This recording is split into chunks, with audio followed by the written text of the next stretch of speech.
જય શ્રી કૃષ્ણ મિત્રો, આપણે જાણીએ છીએ કે ભાદરવા માસના શુક્લ પક્ષની પંચમીના પાવન દિવસે ઉજવાતા ઋષિ પંચમ વ્રત એક ખાસિયત ધરાવે છે. આ દિવસે શ્રદ્ધાળુઓ પોતાના પૂર્વજોને યાદ કરી દેવો અને મહાન ઋષિઓને પ્રાર્થના કરે છે. લીલાછમ ખેતરો અને ઊંચા પર્વતો વચ્ચે વસેલું એક અનોખું લંબારી ગામ આવેલું છે. આ ગામ તેના શાંત વાતાવરણ અને પરંપરાઓમાં લોકોની ઊંડી શ્રદ્ધા માટે જાણીતું છે. આ ગામમાં ભાદરવા મહિનામાં એક અલગ જ મજા હોય છે. ગામના લોકો વ્રત, તહેવાર અને અન્ય ધાર્મિક રિવાજોનું પાલન કરતા જોવા મળે છે. ખાસ કરીને વૃદ્ધાઓ અને મહિલાઓ ઋષિ પંચમ વ્રતને ખૂબ જ માન આપે છે. ગામ લોકોમાં મીરા નામની એક મહિલા હતી, જે ઘણા વર્ષોથી બાળક માટે ઝંખતી હતી. તેણે એક દયાળુ અને મહેનતુ માણસ વિજય સાથે લગ્ન કર્યા હતા. મીરા પાસે માતૃત્વના આનંદ સિવાય કોઈ વસ્તુની ઈચ્છા નહોતી. મીરાના બાપુજી એક જ્ઞાની અને ધર્મનિષ્ઠ વ્યક્તિ હતા. તેમણે મીરાને હંમેશા વિવિધ ધાર્મિક વિધિઓ અને વ્રતોના મહત્વ વિશે શીખવ્યું હતું. તેમાંથી ઋષિ પંચમ સૌથી આદરણીય હતા.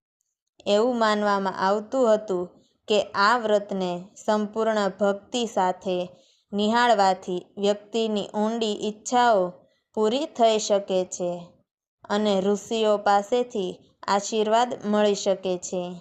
મીરા એક નાની બાળકીને માફક ખૂબ જ મજાકીય હતી, પણ તેને એક મોટું દુઃખ હતું. તેને ઘણા વર્ષોથી સંતાનનો આશીર્વાદ ન મળ્યો હતો. તેની સાસુ, જેનું નામ રમાબેન હતું, તે હંમેશા તેને આશા આપતી કે ઋષિ પંચમનો વ્રત કરવાથી તે માતા બની શકે છે. આ સાંભળીને ઋષિ પાંચમના દિવસે મીરા સાંજે તેની સાસુ રમાબેન સાથે બેસીને વ્રતની તૈયારી કરવા લાગી. રમાબેન તેના વડીલોથી સાંભળેલી કથા મીરાને કીધા કરતી. "બેટા, તું જાણે છે આ વ્રતની મહત્તા કેવી છે?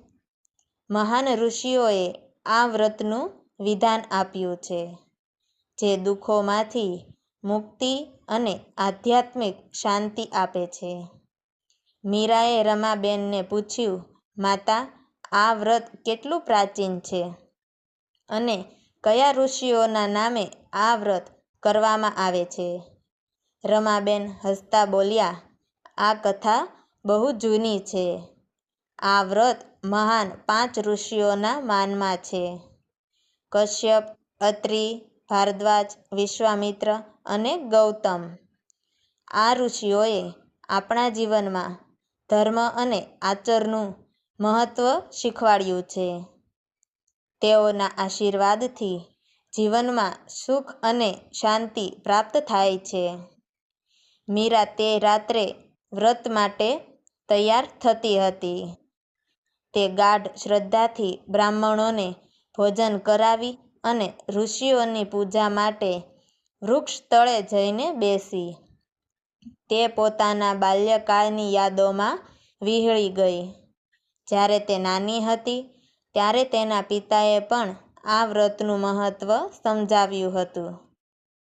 મીરાના મનમાં એક જ વિચાર હતો કે તે આ વર્ષે માતા બનવા માંગે છે અને તે આગ્રહપૂર્વક આ વ્રતનું પાલન કરશે.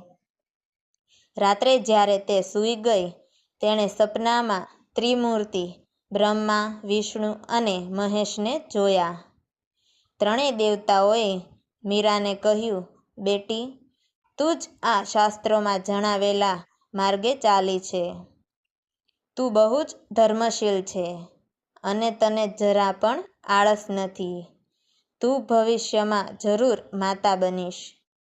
સપનાની વાત મીરાએ જ્યારે રમાબેનને કીધી, ત્યારે રમાબેનના ચહેરા પર આનંદ જોવા મળ્યો.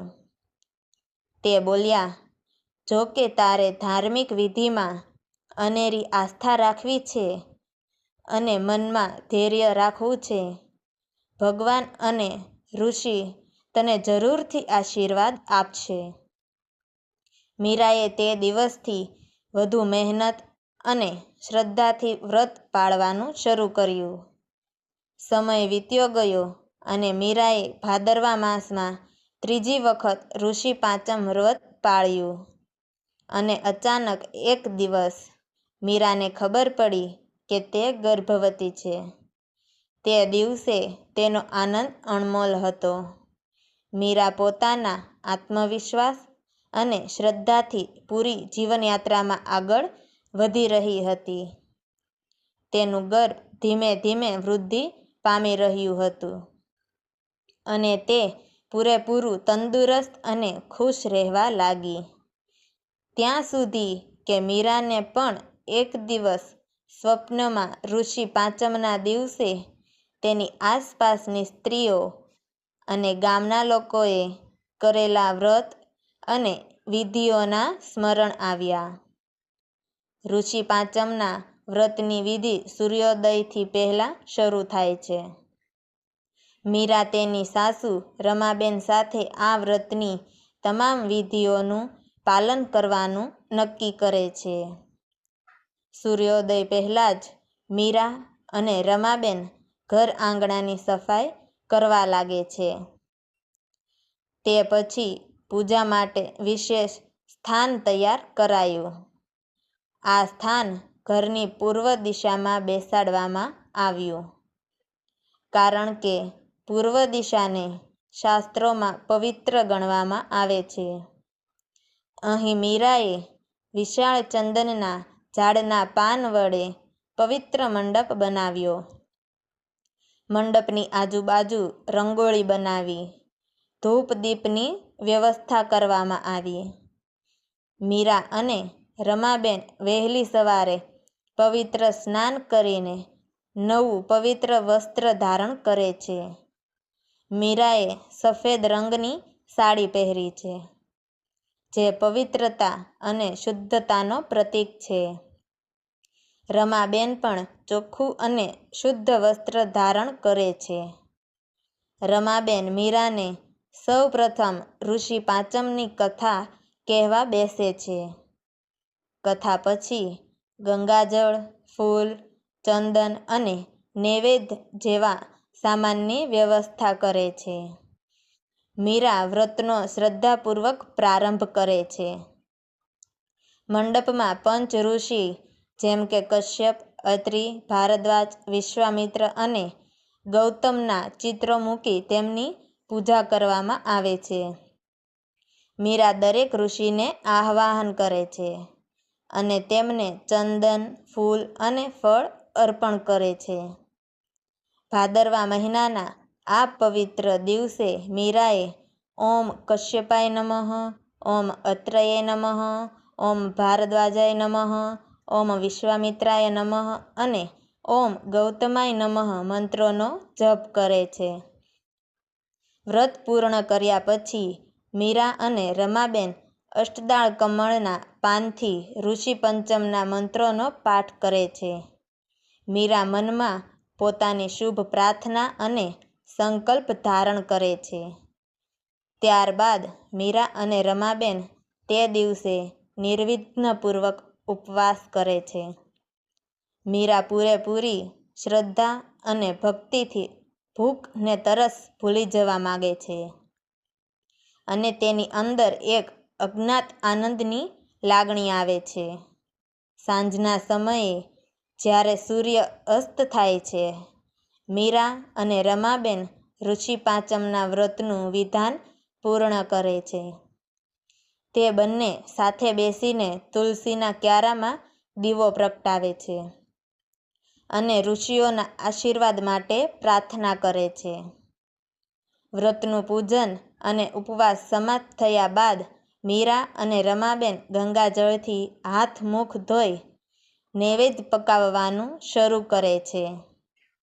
કાળે કાળે મીરાના ગર્ભનું પૂર્ણ વિકાસ થાય છે. અંતે મીરા અને વિજયને સંતાનનું સુખ પ્રાપ્ત થાય છે. મીરા પોતાના બાળકને ઋષિ પાંચમના મહાન આશીર્વાદથી નમન કરાવી તેના આશીર્વાદ લે છે. ગામના લોકોએ મીરાની કથા સાંભળીને ખૂબ જ પ્રેરણા મેળવી. તેને સમજાઈ ગયું કે ઋષિ પાંચમ વ્રતના ફળથી તેને આ સુખ પ્રાપ્ત થયું છે. બીજા વર્ષે મીરાએ તેના સંતાનને લઈને ઋષિ પાંચમનું વ્રત કર્યું. તે દિવસ ગામ માટે બહુ જ પ્રેરણાદાયક હતો. ગામના બધા લોકો મીરાના આશીર્વાદના સ્વીકારક હતા. તેઓએ વિચાર્યું કે આ ધર્મશીલ મહિલા માટે ભગવાન અને ઋષિએ તેમને મહાન આશીર્વાદ આપ્યા છે. અપાર શ્રદ્ધાથી કરેલા વ્રતના ફળ સ્વરૂપે મીરા અને વિજયનું જીવન સુખમય બની ગયું. મીરાએ બધી મહિલાઓને ઋષિ પાંચમનું વ્રત કરવાની પ્રેરણા આપી. તે વારંવાર બોલતી, "જોઈ લો, જો આપણે શ્રદ્ધાથી આ વ્રત પાળીએ તો ઋષિઓના આશીર્વાદથી આપણા જીવનમાં ખરા સુખ અને શાંતિ આવે છે."